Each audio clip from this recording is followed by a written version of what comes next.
Hi guys! Ngayong araw nga pala may sasagutin tayo kung ano bang mas maganda dito pag mag-Croatia ka. Long term contract ba or short term?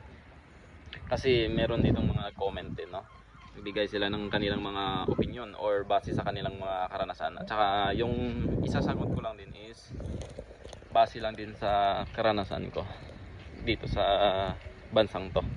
Base sa karanasan ko is ako ay short term contract before 6 months yung first contract ko.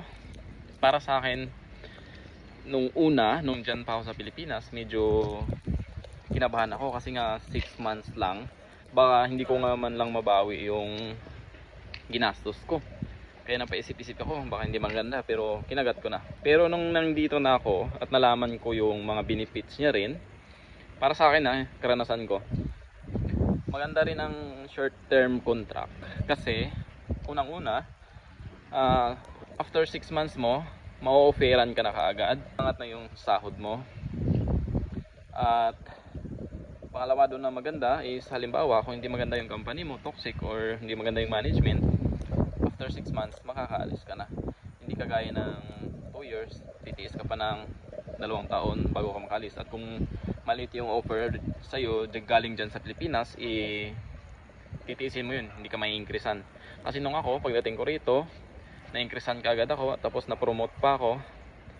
At after 6 months, another contract na naman. Kaya ganun, medyo maganda yung sahod ko. At isa lang sa ikinaganda ng short-term contract kasi nga kapag hindi mo gusto ang Croatia kasi nga matagal yung kanilang PR dito, makakalipat ka kagad kung saan mang gusto mong parte ng iyo country. Pero para sa mga kababayan natin na naupiran dyan ng short-term contract sa Pilipinas, guys, wag na wag kayong mangamba.